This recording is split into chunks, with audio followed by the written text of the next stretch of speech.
Skema Ponzi. Skema Ponzi adalah modus investasi palsu yang membayarkan keuntungan kepada investor dari uang mereka sendiri atau uang yang dibayarkan oleh investor berikutnya, bukan dari keuntungan yang diperoleh oleh individu atau organisasi yang menjalankan operasi ini. Nah, skema Ponzi ini biasanya membujuk investor baru dengan menawarkan keuntungan yang lebih tinggi dibanding dengan investasi lainnya dalam jangka waktu yang pendek dan tingkat pengembalian yang terlalu tinggi atau sangat konsisten.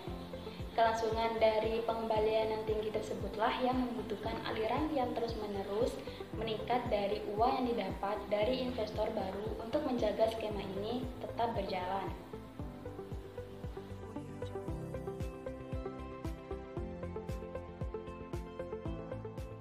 Nah, untuk ini adalah potret pencetus pertama skema Ponzi, namanya Bapak Charles Ponzi. Dia adalah seorang imigran Italia ke Amerika Serikat yang menjadi terkenal karena menggunakan skema untuk menipu para investor. Nah, pada tahun 90-an, Ponzi ini menjalankan skema investasi melalui bisnisnya dan menjanjikan para investor itu kembali hingga 50% berdasarkan investasinya.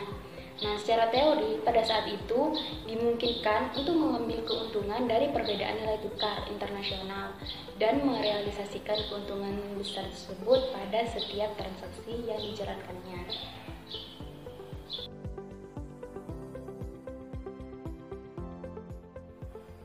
Kerangka dasar skema Ponzi. Ide dasar di balik pengoperasian skema Ponzi yaitu dengan cara memikat sejumlah investor kecil agar percaya bahwa mereka mendapat kesempatan sekali untuk mendapat keuntungan besar dari investasi yang ditawarkan kepada mereka. Nah, ide untuk mendapat kesepakatan lebih awal yang hanya yang mereka yakini hanya diketahui oleh segelintir orang dan memiliki kesempatan untuk mereka itu mendapat keuntungan yang besar. Nah, itu membuat para investor yang ditawarkan tadi itu menyerahkan tabungan mereka, menyerahkan uang mereka untuk diinvestasikan. Nah, dari ilustrasi ini bisa dilihat yang awalnya hanya satu, yang awalnya hanya sedikit, itu dapat menerbitkan lagi para investor-investor yang akan menginvestasikan uang mereka. Nah, siapa yang paling dirugikan dalam skema Ponzi ini? Tentu saja para investor yang baru-baru bergabung. Merekalah yang akan sangat dirugikan karena uang dari investasi mereka itu akan dibayarkan pada investor-investor sebelumnya. Nah, dari ilustrasi tersebut itu bisa dilihat bahwa keserakahan investor itulah yang menjadi pendorong di balik kesuksesan skema Ponzi.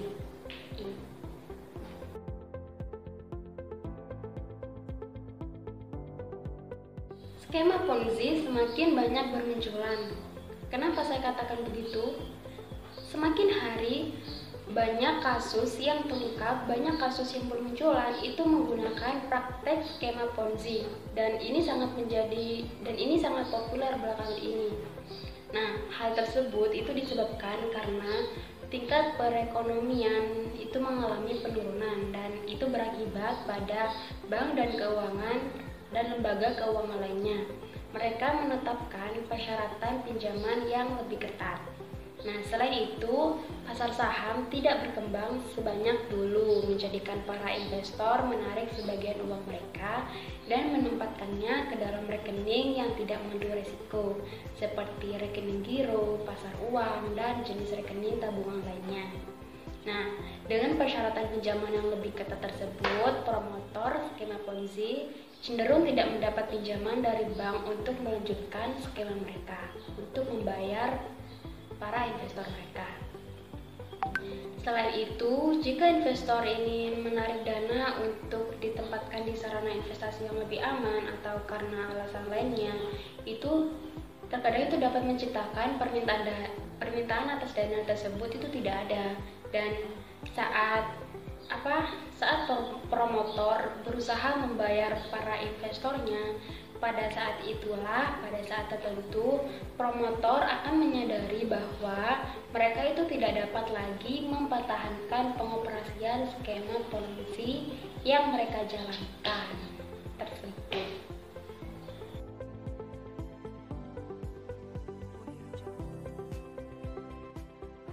Selanjutnya, saya akan membahas mengenai skema ponzi dapat hancur karena beberapa alasan. Yang pertama, promotor menghilang dan mengambil sisa uang yang diinvestasikan atau di luar uang yang telah dibayarkan oleh investor sebelumnya. Yang kedua, karena skema ini memerlukan investasi yang berkesinambungan untuk membiayai keuntungan yang lebih besar. Ketika investasi ini melambat, skema ini akan mulai runtuh karena promotor kesulitan untuk membayar keuntungan yang dijanjikan.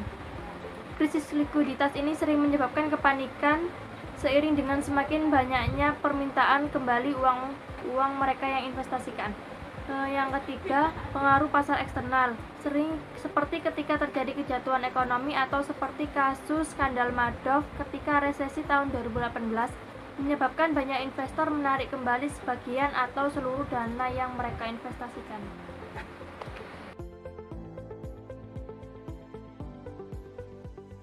Selanjutnya yaitu lesson learned. Dari ke waktu, kepekaan investor semakin menurun sehingga mudah ditipu, terutama di masa ekonomi yang sulit. Investor perlu memahami dan menyadari bahwa tidak setiap orang akan untung atas investasinya sepanjang waktu. Seorang investor harus mempertimbangkan terlebih dahulu untuk memverifikasi investasinya.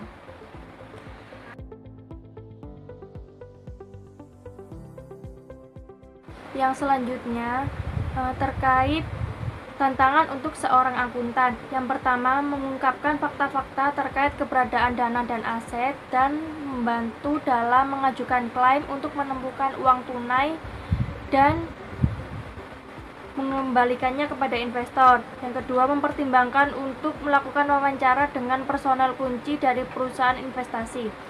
Yang ketiga, menganalisis laporan keuangan dari perusahaan investasi dan mencoba melacak sumber dan lokasi dana. Yang keempat, menentukan apakah investor yang dibayar sebelumnya harus mengembalikan semua atau sebagian uang dari yang mereka terima untuk mengkompensasikan uang yang terhutang pada saat skema gagal. Yang selanjutnya yaitu mengenai aturan clawback. Aturan clawback ini digunakan untuk mengidentifikasi jenis klaim yang dapat dinyatakan oleh wali amanat kebangkrutan untuk mendapatkan kembali uang yang dibayarkan kepada investor dalam skema ponzi sebelum skema tersebut terungkap. Terdapat dua tindakan, yaitu tindakan preferensi dan tindakan pengangkutan curang. Tindakan preferensi ini terjadi ketika promotor skema mentransfer aset, yaitu membayar seseorang yang mendekati waktu kebangkrutan atau memungkinkan orang tersebut diperlakukan lebih baik atau secara istimewa daripada yang lain. Untuk tindakan pengangkutan curang terjadi ketika orang yang mendapatkan sesuatu tidak memberikan sesuatu dengan nilai yang sebanding atau keuntungan yang seharusnya dibayarkan. Bagi beberapa investor tidak benar-benar untung sama sekali, tetapi diambil oleh promotor dari kepala investasi investor lain.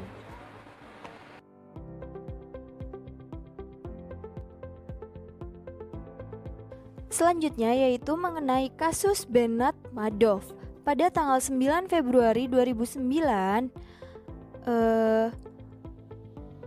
Madoff dan Bernard L. Madoff Investment Securities LLC atau BMIS melakukan skema penipuan senilai 50 miliar dolar melalui bisnis penasehat investasi perusahaan.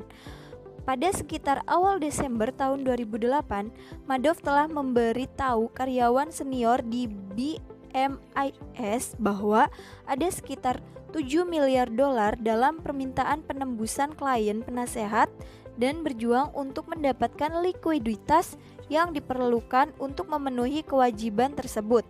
Ketika karyawan menekan Madoff untuk informasi lebih lanjut, Madoff diduga mengatakan bahwa bisnis penasehatnya adalah penipuan. serta Madoff diduga bahwa ia mengatakan hal tersebut bermaksudkan untuk menyerahkan kepada pihak berwenang setelah ia membayar sisa uang kepada karyawan, teman, dan keluarga tertentu. Madoff menyatakan bahwa dia memulai skema Ponzi-nya pada awal 1990-an. Madoff mengaku bahwa dia tidak pernah melakukan investasi yang sah dengan uang kliennya selama ini. Sebagai gantinya, dia menyimpan uang itu ke rekening bisnisnya di Chase Manhattan Bank. Lalu, skema Ponzi besar-besaran yang dijalankan oleh Madoff setidaknya sejak awal 1990-an menghancurkan tabungan hidup ribuan orang, menghancurkan badan amal, dan mengguncangkan kepercayaan pada sistem keuangan Amerika Serikat. Mereka yang terkena dampak termasuk individu, organisasi amal, perwalian, dana pensiun, dan dana lindung nilai. Hakim Pengadilan Distrik Amerika Serikat Denny Chin mengutip sifat penipuan bernilai miliaran dolar yang belum pernah terjadi sebelumnya ketika dia menghukum Madoff maksimal 150 tahun penjara, sebuah hukuman yang hanya sebanding dengan yang diberikan di masa lalu kepada teroris, pengkhianat, dan penjahat paling kejam. Pembahasan selanjutnya yaitu mengenai contoh kasus skema Ponzi di Indonesia. Kelompok kami mengambil contoh kasus yaitu investasi bodong Memiles.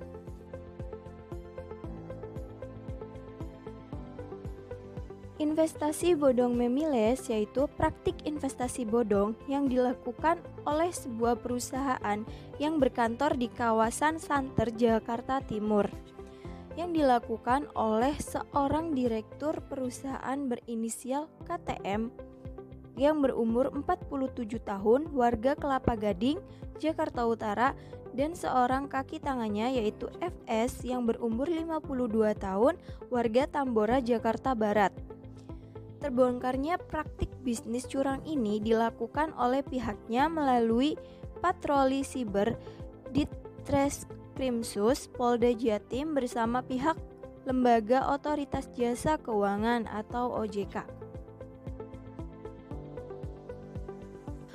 Modus dari investasi bodong Memiles yaitu berbasis aplikasi.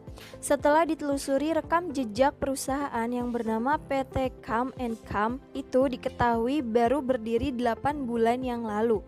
Kapolda Jatim yaitu Irjen Pol Luki Hermawan mengungkapkan bahwa perusahaan tersebut tak mengantongi izin apapun terkait legalitas berdirinya perusahaan yang menjalankan praktik investasi berbasis aplikasi.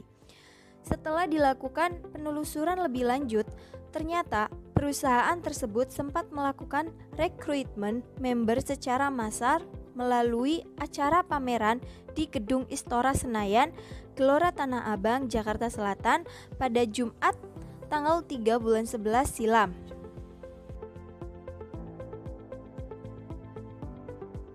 Sejumlah artis pun ikut tersandung pada kasus investasi bodong Memiles ini. Pada sebuah acara ada agenda dibagikannya reward atau bonus pada member dan ada penyampaian dari seorang master untuk mengajak bergabung menggunakan aplikasi. Tidak cuma di lokasi itu, ungkap Irjen Pol Luki Hermawan, ternyata pihak perusahaan juga menggelar acara serupa di sebuah hotel di kawasan Waru, Sidoarjo pada Jumat tanggal 13 Desember silam. Lalu, pihak anggota Subdit Indaksi Ditreskrimsus Polda Jatim melakukan penangkapan terhadap direktur dan seorang kaki tangan kepercayaannya. Kegiatan tersebut menghimpun dana dari para member yang dilakukan oleh agen member dan member referral. Lantaran proses pemeriksaan tersebut terhadap keduanya sedang berlangsung, alhasil sistem aplikasi Memiles perusahaan tersebut diberhentikan. Tak cuma itu, nomor rekening perusahaan dan seluruh aset perusahaan yang terdiri dari 18 mobil, 2 sepeda motor, puluhan ponsel, dan belasan laptop disita oleh polisi. Sementara itu, satu di antara korban investasi bodong itu, yaitu Valdian berumur 40 tahun, mengaku dirinya sempat mengikuti acara pameran yang digelar perusahaan itu di gedung Istora Senayan waktu itu. Lalu pada hari Minggu, tepatnya tanggal 19 bulan Desember, kantor perusahaan tersebut digeledah oleh anggota Polda Jatim.